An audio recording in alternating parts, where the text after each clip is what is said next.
বাংলাদেশের ইতিহাসে একটা গৌরব উজ্জ্বল অধ্যায়ের সূচনা হলো। The glorious chapter of Bangladesh started to role.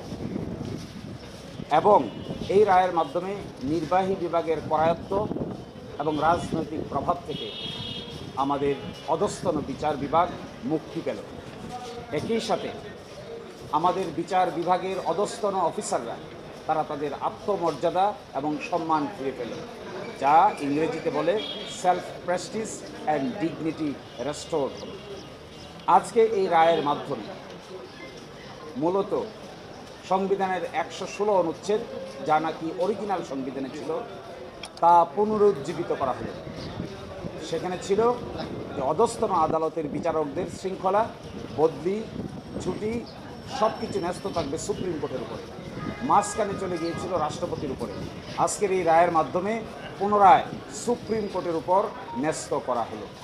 একই সাথে 2017 সালে সাবঅর্ডিনেট বিচার বিভাগীয় অফিসারদের জন্য যে ডিসিপ্লিনারি রুলস করা হয়েছিল, এই রুলস অসাংবিধানিক ঘোষণা করা হয়েছে এবং আগামী 3 মাসের মধ্যে সেপারেট জুডিশিয়াল সেক্রেটারিয়েট গঠন করার জন্য নির্দেশ দেওয়া হয়েছে।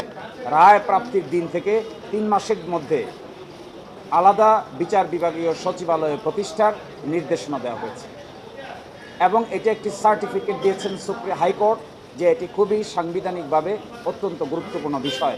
এই জন্য এটি সরাসরি আপিল যেন হয়, সেই জন্য সার্টিফিকেট ইস্যু করেছেন। আমি মনে করি এই যে বিচার বিভাগের স্বাধীনভাবে কাজ করার এবং মাথা উঁচু করার দাঁড়াবার যে ইতিহাস, এটি বাংলাদেশের জন্য একটি গৌরব উজ্জ্বল নতুন যাত্রা।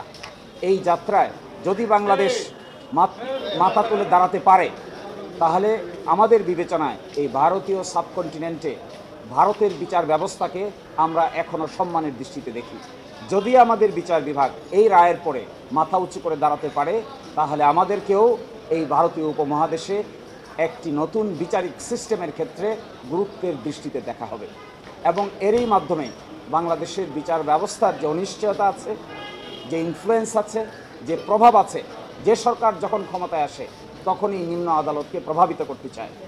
দিনের বেলা কোর্ট বসায়, রাতের বেলা কোর্ট বসায়, রাতের গভীরে কোর্ট বসায়, যাকে ইচ্ছে তাকে নির্বাচনে অনুপযুক্ত করার জন্য রায় দরকার, কাকে বেল দিবে কাকে বেল দিবে না, কে পছন্দের কে অপছন্দের, এই সকল দুষ্ট চক্রের অবসান হবে। একই সাথে আমাদের অধস্তন বিচার বিভাগের অফিসারদের যে ইন্টেলেকচুয়াল ক্যাপাসিটি আছে, এই ইন্টেলেকচুয়াল ক্যাপাসিটি ব্যবহার করে তারা সকল আইনের ব্যাখ্যা দিতে পারবে।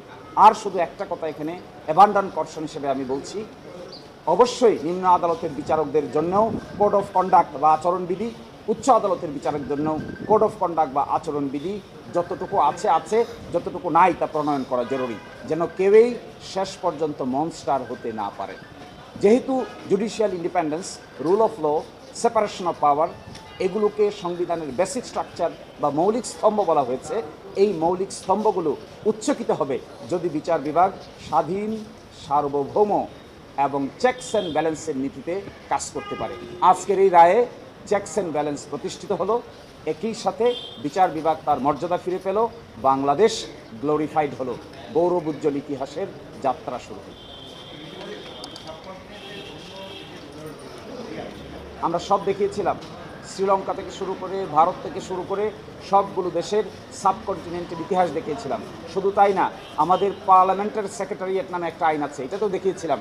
সেই সেক্রেটারিয়েটে বলা হয়েছিল পার্লামেন্ট কিন্তু সম্পূর্ণভাবে নিয়ন্ত্রিত হয় স্পিকারের অধীন, সেখানে সরকারের কিছুই বলার নাই, আইন মন্ত্রণালয়ের কিছুই বলার নাই। কিন্তু একমাত্র বিচার বিভাগ যেখানে কনসালটেশন করে বদলি, পদোন্নতি, সেখানে নির্ভর করতে হয় উপযুক্ত কর্তৃপক্ষ আইন মন্ত্রণালয়ের উপরে। আজকের এই রায়ের মাধ্যমে উপযুক্ত কর্তৃপক্ষের হাতে আর কোনো নাটাই থাকলো না, নাটাই পরিপূর্ণভাবে সুপ্রিম কোর্টের উপর ন্যস্ত থাকলো। এক্সিকিউটিভ বা শাসন বিভাগ আর ছড়ি ঘোরাতে পারবেন না। এটাই হলো দেশের জন্য সবচাইতে বড় খুশির খবর। কোর্টের অভিমত বলেছেন যে 116 অনুচ্ছেদ অরিজিনাল সংবিধানে যা ছিল, 4th অ্যামেন্ডমেন্টের মাধ্যমে প্রথম প্রেসিডেন্টের উপর ন্যস্ত করেছিল, 15th অ্যামেন্ডমেন্টে এসে সেটা আবার প্রেসিডেন্টের উপরে ন্যস্ত থাকলো, কিন্তু in consultation with the supreme court করা হয়েছিল।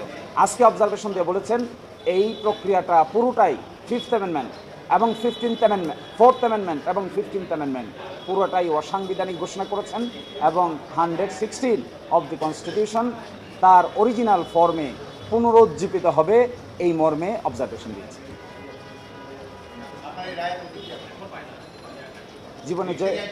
জীবনের যে কয়টা আইনি কাজ করেছি, in my mental satisfaction, this is the best legal fight I have fought for the nation.